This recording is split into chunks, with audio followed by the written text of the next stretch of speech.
Matthias, danke dir. Colin Lago, who are you? So if you have 24 hours... I have, no. Thank you. I don't know. Do you know, it's really hard to kind of respond in a way that's meaningful. I've had a life passionately concerned about people who are different, cultural differences. I've enjoyed a professional life working with people. I think I said earlier, I trained as an engineer. I was not well qualified when I left school. And the training was good, but I was never meant to be an engineer. No. But then I discovered youth work, and then I did a bit of teaching, and then I became a counsellor, psychotherapist, and each move was an important move. I got closer to feeling this is what I was meant to do on earth. Okay. So it's almost, you know, it's a bit mystical, but I feel it like that. I feel very lucky to have done a job for a long time that I really believe in. And I'm retired, but I continue to work. We are in Germany, Mm-hmm. and you've been inviting from the University of Bielefeld to give a lecture. What was your lecture today about? It was on the subject of transcultural counselling. Mm-hmm. And I think I was supposed to talk about some of the issues that are important but beginning thoughts. So it was really to introduce the subject, Mm-hmm. I think. If I ask you, what is transcultural counseling?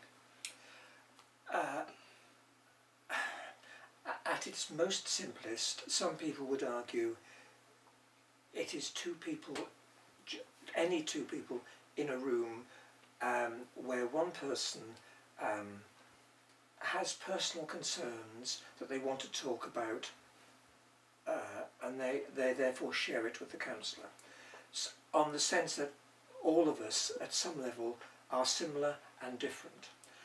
The transcultural counselling is really to take on the dimension of difference and diversity between the counsellor and the person coming, the client. So it allows for differences of culture, nationality, status, gender, age, religion, sexuality and so on. So it's an attempt to be more sensitive to those different aspects of difference. And of course with international students, that's where it really comes together in a clear way. Mm-hmm. International students have come from other countries to study here. Mm-hmm. They will be here 3 years or 4 years, 5 years.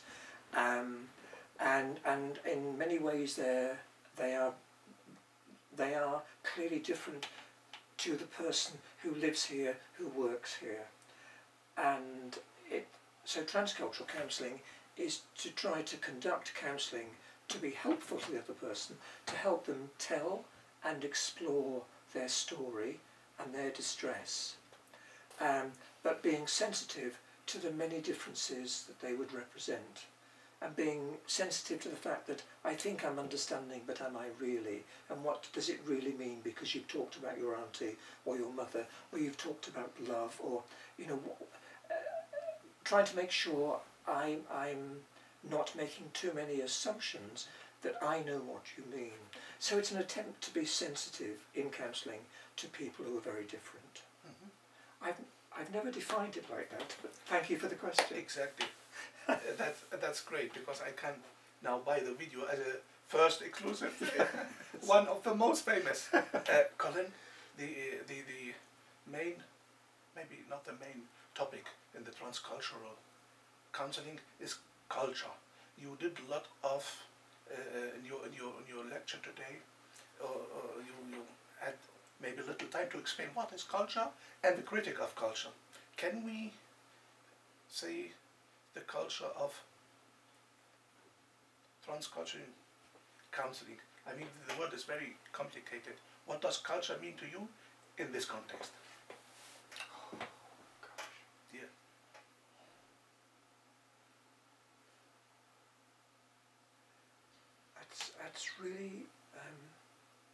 It's very challenging to know how to reply to that concisely.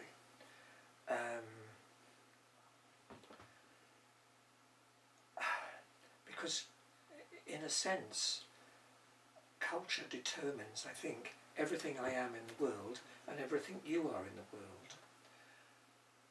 But what that means in terms of how we live in the world, how we relate, what we believe, how we agree or disagree, how we manage our differences,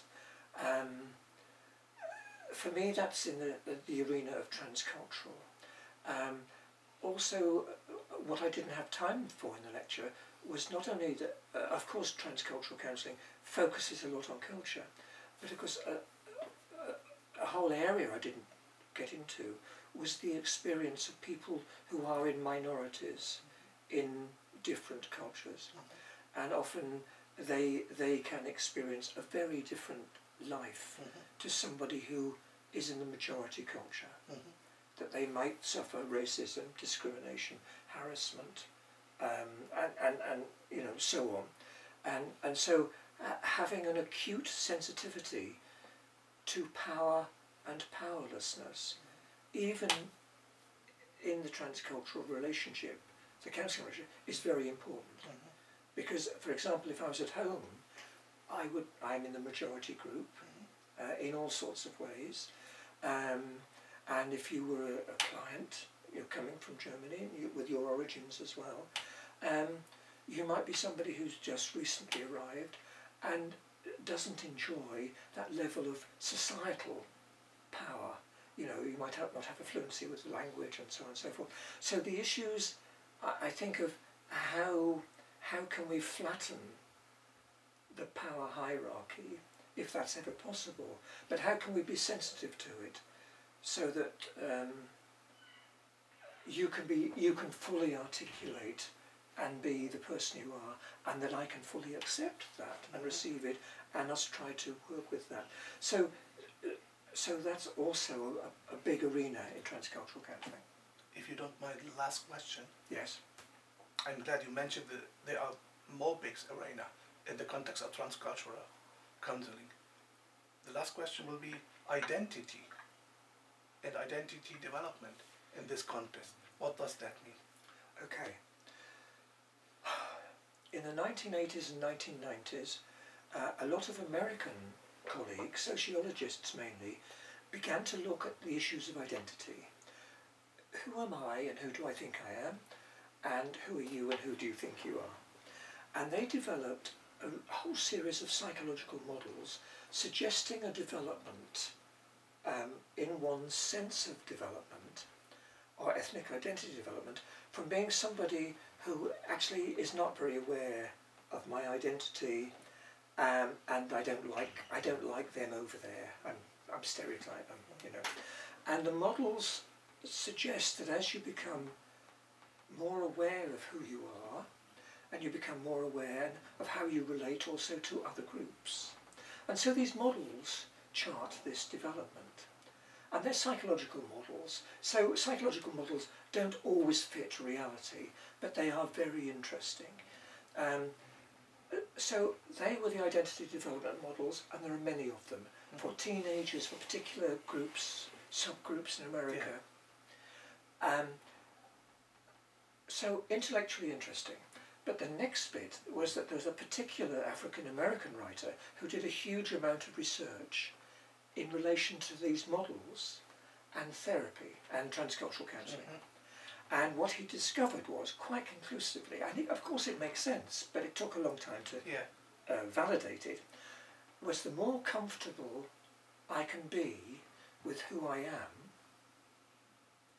and also the more comfortable with who others are, the more effective I will be as a therapist.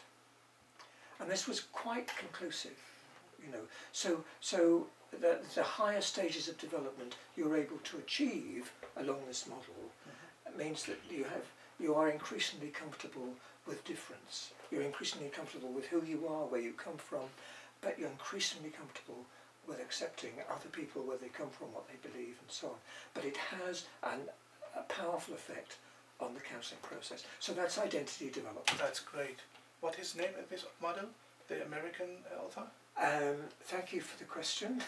It doesn't matter. Yes, no, his name is Carter. Carter. Carter, C-A-R-T-E-R, Robert Carter. Robert Carter. I can give you the full reference at That's some great. point. Thank you. But it's a really, really powerful book. And many counsellors and secretaries do not know this book, but it's very powerful. That's great.